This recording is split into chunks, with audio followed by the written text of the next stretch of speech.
Hello there. It's towards the end of summertime, so there are plenty of berries to be picked. So we went blueberry picking last week. The plan was to freeze them and use them in smoothies and recipes all year long, which is something we did this time last year. However, we ended up picking literally over 10 kilograms of berries, and I just can't freeze that much. So we thought, why not just make some tasty things with them? We've already made a jam video on the channel, so we won't show you the process of making delicious blueberry jam, though it is pretty and tasty. But what about some pie? I've got a whole bunch of freshly picked blueberries, plus a bunch of apples from the singular apple tree in my garden. So I'm just going to sort of wing together a pie recipe from all the ingredients, and we'll see what it tastes like. If you'd like this sort of hodgepodge chilled cooking video, like the video and subscribe, and let me know your thoughts in the comments down below. I really have not weighed or measured much of the ingredients, not counting for the pastry that comes later. This is basically just as many blueberries and chopped up apples as I think will work. Starting off, I'm going to peel all of the apples, making sure to cut away and remove any of the really brown and mushy bits. A lot of these apples were gathered from the ground that fell from the tree, so there's going to be bruises and weird bits. It's fine, just remove those.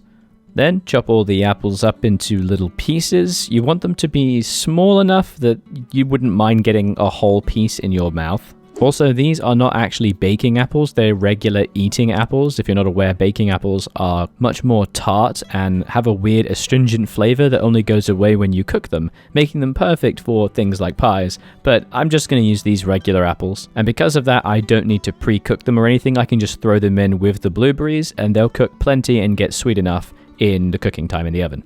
Just chopping them super roughly, getting them into a sort of even-ish shape. I also then realized that I actually didn't think they were cut enough, and then emptied them all out and cut them some more. This is what cooking is. You're making it up as you go along. Maybe this needs more, maybe this needs less. It's okay. I realized I probably should have started with the pastry, so I'm going to make that next. 225 grams of flour. I like to use about 10% wholemeal whenever I use plain flour. I think it adds a nice little nutty flavor. Also, more fiber. About 20 grams of sugar, and I accidentally poured way too much in because it came out in solid clumps, so I'm going to just pick those up with my hands. I actually can't get enough of it out, so you know what, around 20 is fine. To that, about 225 grams of butter, which should be very cold, chop it into pieces, and then throw it into the whisked dry ingredients. Also, don't forget a pinch of salt, and why not, sprinkle cinnamon or something. Make it up as you go along, put whatever you like in here. From here, you should kind of press the butter into the flour with your fingertips, but I'm exceptionally lazy and didn't want to do that, so I used my KitchenAid to mix it all together. Unfortunately, what happens when you mix something in a mixer is it generates heat, and that heat melts the butter, so the dough actually started to get very wet, which meant that when I added the half cup of water that I know I needed to add for the recipe, it turned into a soup. No big deal. Looks like a disaster, but it's actually not. Once it firms up in the fridge, it will be the right hydration and everything will be fine. So just sort of knead it together, fold it in on itself, add a little bit more flour as you go, and then wrap it in some plastic wrap and chuck it in the fridge for it to firm up. And as it firms up, the butter will help solidify everything, the flour will hydrate, and you'll never know that you almost ruined it. Real quick as a bonus, I also felt like a caramel sauce. I don't know why, I've just been really on a caramel kick recently. Here is 250 grams of sugar, however much water you want to add to it, or the water ends up being boiled away anyway. It just helps everything melt and cook more evenly. More water makes it a smoother process. Cook it until it gets that kind of dark, deep amber color, and then add in a full cup of heavy cream. Mix it all in really fast and well, and nothing should burn or curdle. Instead, it'll thicken and look like caramel. Cook that for a little bit until it is 107 Celsius. You really do kind of need an instant read thermometer for this one because caramel is so pernickety, but if you just give it like 3 minutes on low temp, it should be fine. Then add as much salt as you want, add a little bit of vanilla, and you have made a caramel sauce. Next up, it's just getting everything ready for the pastry. I'm going to squeeze some butter into the pie tin and also into the little muffin tins because I thought alongside a pie, why not make like little mini pies? That could be fun. And now comes for the most important lesson you can learn in baking. It's okay to make mistakes.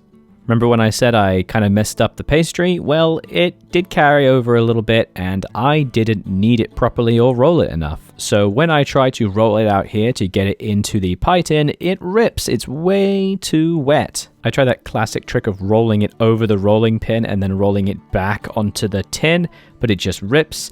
And I try and fold it over itself and it sticks and it catches. And I think, I've ruined it. It's a disaster. I've made so many pastries before in my life, and yet this one somehow almost broke me. But then I say the most important piece of wisdom I've ever said. Don't be afraid to just redo it, I guess. Just squeeze it all together, roll it back in, and try again. Add more flour, roll it out, fold it, add more flour, and just keep going. And then after a little while, look at that. It's perfect. Baking is supposed to be an exact science, but honestly, it's just magic. You just have to figure it out, and sometimes that means making a mess of it and trying again. It's just what it is, and it's half the fun. That's half of the pastry for the base of the pie tin, and I'm going to throw that in the fridge. The rest of it, I'm going to roll out and make the base for the little tiny muffins. I've got medium-sized ones and really teeny tiny ones, so I have to use different cup measurements to measure it out. I don't have cutters, so I'm just using my cup measures. And I tried a half cup measure and it's just too small, it doesn't work, so I swapped to a full cup measure. I'm still going to make one using the half cup of pastry. That one's just not going to have a lot of pastry, it's fine. That'll be like a special surprise for whoever gets it. Right now for the actual pie filling. This is all of the fruits sort of piled together in a bowl, the blueberries and apples. I'm going to add an amount of flour and cornstarch to it. I sort of arbitrarily picked a 1/4 cup of each, and I was worried it was going to be too much, but it was actually just perfect. I want to add starch to this because it helps everything to gel and set into a nice consistent texture. Otherwise, it basically just turns into jam. I'm also going to add a couple tablespoons of sugar and about 1/2 tablespoon of cinnamon, but you can honestly just shake in however much you like. I also threw in some allspice, berries, and cloves, ground up obviously. And looking at this now, I realize I was supposed to also add lemon juice. So I'm going to pretend that I did and say there's a tablespoon of lemon juice in here. But you know, honestly, it's fine. I think my apples were pretty acidic, so that helped balance everything out. Make sure to stir the filling mixture all up so everything gets coated. It should start to sort of jamify and get glossy. And you want all of the flour particles to be dispersed throughout the fruit. Now just pour all of your fruit into the pie tins, whichever kind you decide to use, and spread them out evenly and fill them all the way to the top. A little bonus step, because I like making my life more complicated, we don't particularly like pie crust on the top of our pies in this house. They just sort of get in the way, but we do really love apple crumble topping, so I'm just going to make some. I think Americans would technically call this a crisp. Something like equal parts flour, oats, and sugar. I used some brown sugar here. A sprinkle of salt, and then about as much butter as well until it kind of crumbles when you rub it between your fingers and has the consistency of a thick, wet sand. It should be sort of clumpy and smell really, really good if you've added some cinnamon to it like I did. Also, if your sugar is particularly old, make sure you do crumble it up with your fingers so that it disperses throughout the flour. Otherwise, you're just going to get whole clumps of sugar in your teeth. Just throw your pies into the oven set to about 160 Celsius for about 10 minutes. I just did that while I was making the crumble to give everything a bit of a jump start in cooking, and then took it out and put the crumble on top. The mini pies took about half an hour, the medium pies about 45 minutes, and the big pie about an hour and 10 minutes.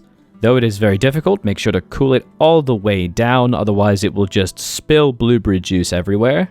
Cut a thick slice, serve it on your prettiest plate, and then drape the caramel sauce all over it, making sure to not actually drizzle it attractively and instead drop a big dollop onto the center. And there you go, a blueberry apple pie, with quite literally every single component made from scratch. It is really, really good, and it has so many different textures and flavors. The crumble topping on the pie seemed like a bit of a random idea at the time, but I'm only gonna make pies of this from now on because it's so good. Let me know if you do end up giving this pie recipe a try. I really hope you do, because it's super tasty. Thank you very much for watching. Make sure to subscribe for more videos like this and other ones as well. Bye-bye.